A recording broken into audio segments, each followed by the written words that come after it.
ہو سکے تو اپنی اسٹیپ 3 کی جو ڈیٹ ہے وہ بھی کنفرم کر کے جائیں. فار ایگزامپل آپ پرمٹ لے لیتے ہو آج، فار ایگزامپل آج نومبر ہے تو آپ لے لیتے ہو نیکسٹ ایئر اپریل مئی جون کی لے لیتے ہو. تو اس میں آپ کوشش کریں کہ ڈیٹس بھی آپ سلیکٹ کر لیں. اس کا یہ فائدہ ہوگا کہ چلو آپ کے پاس پرمٹ ہے، دوسرا یہ ہے کہ آپ کے ڈیٹس بھی کنفرم ہے. تو ایک فردر جو ہے گڈ تھنگ ہے کہ جب آپ ویزے جو ویزا آفیسر ہے اس کو آپ جو ہے نا کنونس کر سکتے ہو کہ yes you have confirm dates for your step 3 exam.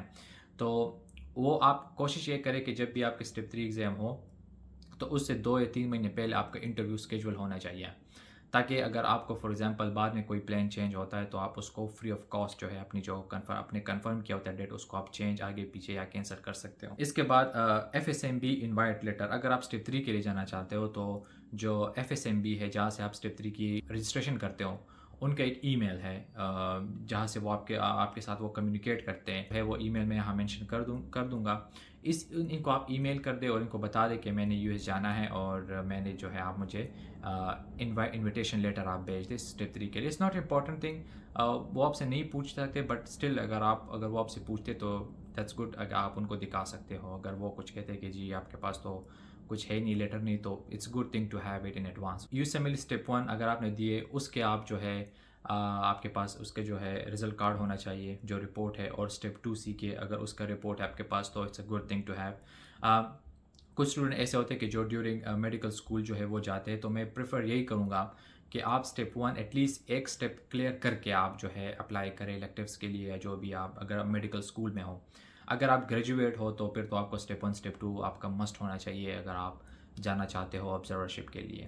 آپ کو صرف اسٹیپ 1 بھی ہو جائے گا، اسٹیپ 2 بھی صرف ہو تو ہو جائے گا، بٹ اگر دونوں ہیں، اگر آپ گریجویٹ ہو تو آپ کے ایٹ لیسٹ دونوں کلیئر ہونی چاہیے. ECFMG سرٹیفکیٹ اپنے ساتھ لے کے جائے، اس کے بارے میں پوچھ سکتے ہیں. مجھ سے بھی یہ ECFMG سرٹیفکیٹ انہوں نے مانگا تھا. اگر نہیں بھی ہے، کچھ نہیں پوچھتے، بہت مائنر کیسز میں پوچھ لیتے ہیں، بٹ اس کے بغیر آپ جو ہے اپلائی بھی نہیں کر سکتے اسٹیپ 3 کے لیے اگر آپ نے جانا ہے ECFMG سرٹیفکیٹ کے بغیر. اور اس کے علاوہ آپ کے پاس اپنی ڈگری ہونی چاہیے. پرماننٹ لائسنس، اگر آپ نے ہاؤس جاب کیا ہے تو وہ آپ سے پوچھتے ہیں. مجھ سے بھی پوچھا تھا کہ آپ کا لائسنس دکھاؤ، آپ نے ہاؤس جاب کہاں سے کی ہے، تو پھر میں نے اس کو ہاؤس جاب سرٹیفکیٹ دکھایا. تو اگر آپ نے نہیں کیا اٹس اوکے، آپ ان کو بتا سکتے ہو کہ ابھی میری ہاؤس جاب شروع ہے یا وہ شروع ہوگی. جو بھی وہ آپ سے ریزن پوچھے، وہ آپ سے پوچھیں گے کہ واٹ اباؤٹ ہاؤس جاب، تو آپ اس کو پھر بتا دینا اپنی سچویشن کے مطابق. لیکن یہ چیزیں ڈگری، پرماننٹ لائسنس اگر آپ کے پاس ہے، اور ہاؤس جاب سرٹیفکیٹ اگر آپ نے ہاؤس جاب کی ہے تو تب یہ چیزیں آپ کے پاس ہوگی. ادر سپورٹنگ ڈاکومنٹس میں یہ آتا ہے کہ جیسے کہ بینک اسٹیٹمنٹ ہو گیا. پوچھتے نہیں ہیں، مجھ سے تو نہیں پوچھا، باقی بہت سے لوگوں سے میرا رابطہ کسی سے نہیں پوچھا، مطلب جن کو میں جانتا ہوں. بہت کچھ لوگوں سے پوچھ لیتے ہیں کہ آپ بینک اسٹیٹمنٹ دکھا دیں، یا کون آپ کو سپورٹ کرتا ہے، یہ جرنی آپ کی کون سپورٹ کرے گا، آپ جب US جاؤ گے ٹریول ایکسپینسز کون کرے گا.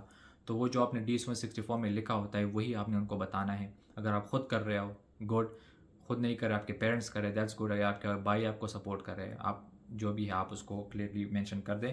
بٹ یہ ہے کہ اگر جس کا بھی آپ نے مینشن کرنا ہے نا، یا پیرنٹس، تو اپنے والد کی یا والدہ کی، یا اگر آپ نے بھائی مینشن کرنے ہیں تو ان کے بینک اسٹیٹمنٹس وہ آپ نے ضرور لے کے جانے ہیں. صحیح ہے؟ یا اگر آپ نے خود مینشن کیا ہے اپنے لے کے جاؤ، اگر انہوں نے آپ کو سپورٹ کرنا ہے تو پھر آپ نے ان کے لے کے جانے ہیں. فیملی رجسٹریشن سرٹیفکیٹ جو FRC جس کو ہم کہتے ہیں، یہ بھی کبھی کبھار پوچھ لیتے ہیں.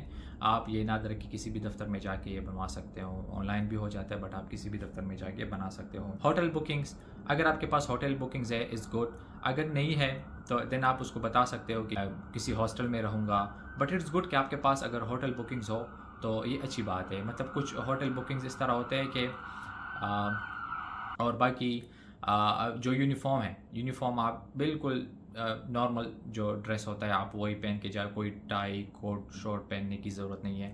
ان کے پاس اتنا ٹائم نہیں ہوتا کہ وہ آپ کو آبزرو کرے کہ اس بندے نے کیا پہنا ہے. 2-3 منٹ میں وہ آپ کا انٹرویو کرتے ہیں، دین آپ کو کہتے ہیں کہ یور ویزا از اپرووڈ اور ناٹ اپرووڈ. تو اس کے باوجود بھی اگر آپ کا کوئی کویشچن ہے تو آپ مجھے کمنٹ کریں، اور میرا انسٹاگرام پہ آپ بھی مجھے میسج کر سکتے ہو. ڈاکٹر عاقب-زمان یہ میرا انسٹاگرام پروفائل ہے. یہاں پر جا کے آپ مجھے میسج کر سکتے ہو. I will try my best to answer you.